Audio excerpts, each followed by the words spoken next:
नमस्कार मंडळी, तेजस्वी सोळंकी चॅनलमध्ये तुमचं खूप खूप मनापासून स्वागत. तर आज आहे विधी. सकाळी विधीचा कार्यक्रम आहे आणि संध्याकाळी लग्न. त्यामुळे सकाळीच पूर्ण हा विधी आम्ही उरकून घेणार आहेत. तर सकाळी सकाळी मस्त असं गरम सगळ्यांनीच उपमाचा नाश्ता केला. त्यानंतर सर्वजण छान असं सजून धजून इकडं खाली विधीचा कार्यक्रम पाहण्यासाठी आले. आता विधी सकाळी होता आणि त्यामुळे खूप सगळ्यांनी घाईघाईत पण खूप छान मेकअप केला होता आणि छानसं हे विधीसाठी डेकोरेशनही केलं होतं. पहिल्यांदा इथं मंगळाष्टिका झाल्या, त्यानंतर एकमेकांनी दोघांना हार घालून घेतले.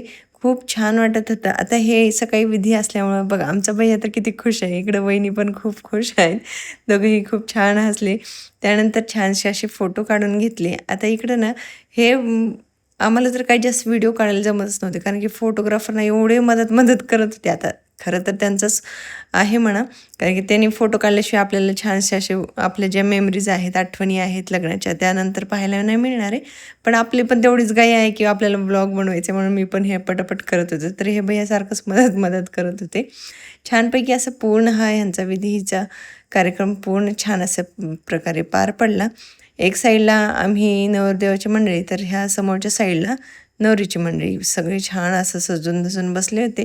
एकदम शांततेत आणि एकदम खूपच घाई गोंधळ न करता एकदम छान हा विधी पार पडलेला आहे. त्यानंतर बसून काही ज्या विधी होत्या, जे सुतकाईचं असतं ते पण सगळ्या गोष्टी एकदम छान पार पडलेल्या आहेत. खूप छान वाटत होतं सकाळी सकाळी. आता तुम्ही कालचा ह्या आधीचा हळदीचा व्लॉग पाहिला असेल, तर तुम्हाला कसा वाटला तो व्लॉग ते मला कमेंट करून नक्की सांगा. ह्या आधी एंगेजमेंटचा, त्यानंतर हळदीचा, हे दोन्हीही मी व्लॉग टाकलेले आहेत. त्यानंतर लग्नाची शॉपिंग, असे सगळे व्हिडिओ टाकलेले आहेत. तुम्ही जर पाहिले नसेल तर एकदा नक्की जाऊन चेक करा. खूप छान झालेले आहेत. आणि तुम्हाला हा विधीचा व्लॉग कसा वाटतोय तो मला कमेंट करून नक्की सांगा. ह्याप्रमाणे सर्व छानपैकी अशा विधी पार पडल्या आणि त्यानंतर हे सुतकाईचं असतं. आता आम्ही लातूरचे आहोत आणि आमच्या वहिनी पण लातूरचे आहेत. त्यामुळं आमच्याकडच्या सगळ्या परंपरा सेमच आहेत. आणि तुमच्याकडं पण असंच असतं का लग्नामध्ये, ते मला कमेंट करून नक्की सांगा. आता इथे तर ना खूप छान वाटत होतं. आता हे ना सकाळी विधी असल्यामुळं सगळ्या जास्त असं घाई गोंधळ होत नाही. तर जर संध्याकाळी लग्न, त्या संध्याकाळीच विधी, हे जर गोष्टी असतील तर खूपच घाई गोंधळ होतो. त्यामुळं जास्त काही घाई गोंधळ झाला नाही. एकदम एकदम व्यवस्थित छान पार पडत होत्या. त्यानंतर 7 फेरेही झाले. छानपैकी हे मस्त असं खूप खुश आहे. तुम्ही बघू शकता आमच्या दादाच्या आणि वहिनीच्या चेहऱ्यावरून किती छान फोटो वगैरे येतात. त्यानंतर सप्तपदी झाल्याच्यानंतर इकडं जे आता 7 वचन घ्यायचं असतं सुपारी ओलांडून, ते पण चालू होतं.